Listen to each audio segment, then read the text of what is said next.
에스겔 30장. 주 하나님께서 내게 말씀하셨다. 사람의 아들아, 선포하여라. 그들에게 주 하나님의 메시지를 전하여라. 통곡하여라. 재앙의 날이다. 때가 되었다. 하나님의 큰 심판날이 닥쳐왔다. 짙은 먹구름이 몰려온다. 문 민족에게 재앙이 임하는 날이다. 이집트의 죽음이 비오듯 쏟아지리라. 이집트 사람들이 사륙되고 재산을 빼앗기며 기둥뿌리까지 뽑혀나가는 광경을 보면서 에티오피아는 공포에 휩싸일 것이다. 에티오피아와 붓과 룻과 아라비아와 리비아와 이집트의 오랜 동맹국들 모두가 이집트와 함께 쓰러질 것이다. 나 하나님이 말한다. 이집트의 동맹국들이 쓰러지고 거만하던 이집트의 힘이 꺾일 것이다. 북쪽 믹돌에서부터 남쪽 수에네에 이르기까지 이집트 전역에서 대학살이 벌어질 것이다. 주 하나님의 보고다. 이집트는 황폐해질 대로 황폐해지고 도성들이 다 쑥대밭이 될 것이다. 내가 이집트에 불을 질러 잿더미로 만들고 그 우방국들을 때려 눕히는 날, 그제야 그들은 내가 하나님인 줄 알게 될 것이다. 그 일이 일어나는 날, 내가 배로 사신을 보내어 만사태평인 에티오피아 사람들에게 경보를 발령할 것이다. 그들이 겁을 집어먹을 것이다. 이집트가 망했다. 심판이 다가온다. 주 하나님이 말한다. 내가 이집트의 거만을 끝장내리라.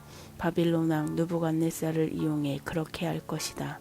그와 그의 군대, 잔인하기로 으뜸가는 민족을 이용해 이집트를 짓부술 것이다. 그들이 칼을 휘둘러 이집트 전역을 시체로 뒤덮을 것이다. 내가 나일강을 말려버리고 그 땅을 악당들에게 팔아넘길 것이다. 거기 들어갈 외국인을 고용해 온 나라를 결단내고 거덜낼 것이다. 나 하나님의 말이다. 주 하나님이 말한다. 내가 모든 우상을 박살내리라. 멤피스에 있는 거대한 신상들을 모조리 쓰러뜨릴 것이다. 이집트 왕은 영원히 사라지고 그 자리에 내가 공포를 안칠 것이다. 이집트 전체가 공포에 휩싸일 것이다. 내가 바드로스를 쑥대밭으로 소안을 잿더미로 만들고 테베에 벌을 내릴 것이다. 이집트의 요새 펠루시움에 나의 진노를 쏟고 거드름 피우던 테베를 때려 눕힐 것이다. 내가 이집트에 불을 지를 것이다. 펠루시움이 고통으로 몸부림치고 테베가 결단나며 멤피스가 유린당하리라. 아웬과 비베셋의 젊은 용사들이 쓰러지고 도성 주민들이 포로로 붙잡혀 갈 것이다. 다바네스가 흑암에 휩싸일 그날 내가 이집트를 박살내고 그 권세를 꺾어 오만한 압제를 끝장낼 것이다. 그가 먼지 구름을 피우며 사라질 것이며 그의 도성 주민들이 포로로 사로잡혀 가리라. 내가 그렇게 벌할 그날에 그제야 이집트는 내가 하나님인 줄 알게 될 것이다. 11째 해 첫째 달 7일에 하나님의 메시지가 내게 임했다. 사람의 아들아, 내가 이집트 왕 바로의 팔을 부러뜨렸다. 그런데 보아라, 그 팔은 아직 부러진 채 그대로다. 부목도 되지 못해 뼈가 붙지 않았고 그래서 칼을 들 수도 없다. 그러므로 주 하나님이 말한다. 내가 이집트 왕 바로를 원수로 여겨 그의 다른 팔마저 부러뜨릴 것이다. 양팔을 모두 분질러 놓을 것이다. 그가 다시는 칼을 휘두르지 못하리라. 내가 이집트 사람들을 온 세상에 흩어버리겠다. 바빌론 왕의 팔은 강하게 하여 내 칼을 그의 손에 쥐어주겠지만 바로의 팔은 부러뜨릴 것이다. 그가 치명상을 입은 사람처럼 신음할 것이다. 바빌론 왕의 팔은 나날이 강해지고 바로의 팔에서는 힘이 빠져나가리라. 내가 바빌론 왕의 손에 내 칼을 쥐어주면 이집트 사람들은 그제야 내가 하나님인 줄 알게 될 것이다. 바빌론 왕이 칼을 뽑아 이집트를 향해 휘두를 것이며 내가 이집트 사람들을 온 세상에 흩을 것이다. 그제야 그들은 내가 하나님인 줄 알게 될 것이다. 에스겔 31장. 11째 셋째 달 첫째 날에 하나님의 메시지가 내게 임했다. 사람의 아들아, 이집트 왕 바로 허세 부리는 그 늙은이에게 전하여라. 천하를 호령하는 너는 내 실상이 무엇인지 아느냐? 보아라, 아시리아는 거목이었다. 레바논의 백향목만큼 거대했고 아름다운 가지는 서늘한 그늘을 드리웠다. 구름을 뚫을 듯 하늘을 찌를 듯 높이 솟은 나무였다. 마실물이 넘쳤던 그 나무, 대곳적 시면이 그를 높이 키워주었다. 그 시면이 나무가 심겨진 곳 주위로 강을 두르고 숲속 모든 나무에 물줄기가 뻗어가게 해주었다.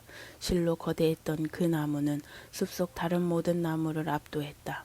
굵고 기다란 가지들이 쭉쭉 뻗어나갔고 뿌리는 땅속 깊은 곳까지 파고들어 물을 빨아들였다. 공중 나는 모든 새들이 그 가지에 둥지를 틀고 모든 들짐승들이 그 가지 밑에 새끼를 낳았다. 강대한 민족들이 다 그 그늘 아래 모여 살았다. 참으로 위풍당당한 나무였다. 그 가지들이 얼마나 멀리까지 뻗었던가. 그 뿌리들은 얼마나 깊은 곳까지 파고들어 물을 빨아들였던가. 하나님의 동산에 있는 백향목도 그것에 견줄 수는 없었다. 그 어떤 소나무도 그것에 비길 수 없었다. 우람한 상수리 나무들도 그 옆에서는 키 낮은 관목일 뿐이었다. 하나님의 동산에 있는 어떤 나무도 그처럼 아름답지는 않았다. 내가 그처럼 아름답게 만들었다. 예술품 같은 가지와 잎을 만드니 에덴의 모든 나무, 하나님의 동산에 있는 모든 나무가 그를 부러워했다. 그러므로 주 하나님께서 말씀하신다.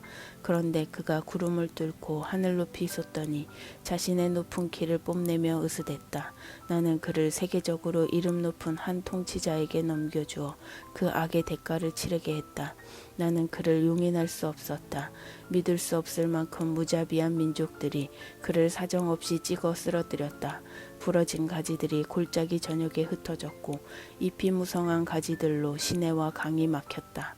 그늘이 사라지자 모두가 떠났다. 그는 이제 쓰러진 통나무에 불과할 뿐이다. 죽은 통나무에는 새들이나 잠시 앉았다 가거나 들짐승이 그 아래에 굴을 파고 살 뿐이다. 이것이 거목이라 불리는 민족들이 맞을 최후다. 땅의 나무들이 시면에서 물을 빨아들이고 자라 구름을 뚫고 하늘 높이 솟는 일은 더 이상 없을 것이다. 그것들 앞에는 죽음이 예정되어 있다. 흙에서 흙으로 돌아가는 인생처럼 다시 땅으로 돌아갈 뿐이다. 주 하나님의 메시지다. 그 거목의 장례식 날에 내가 그 시면을 통곡 속에 빠뜨렸다. 흐르는 강들을 막고 대양들을 정지시켰으며 레바논 산을 암흑으로 감싸버렸다. 숲의 모든 나무가 혼절에 쓰러졌다. 그 나무가 바닥에 쓰러질 때 나는 온 세상이 그 충격에 떨게 했다. 그 나무를 지하에 던져 이미 죽어 묻힌 다른 나무들과 함께 있게 했다. 에덴의 모든 나무와 물가에 심겨진 레바논의 으뜸나무들, 이미 그 나무와 함께 지하에 내려가 있던 나무들과 그 그늘에서 살았던 모든 자들과 죽임당한 모든 자들이 그것을 보며 위안을 얻었다. 에덴의 모든 나무 가운데서 너의 장려함에 비길 만한 것이 있더냐. 그러나 너는 이제 찍혀 쓰러지고 에덴의 나무들과 함께 지하로 떨어질 것이다. 이미 죽어 거기 쌓여있는 다른 통나무들처럼 할례받지 못하고 죽은 자들과 같이 될 것이다. 이는 허세 부리는 늙은이 바로를 두고 하는 말이다. 주 하나님의 보고다.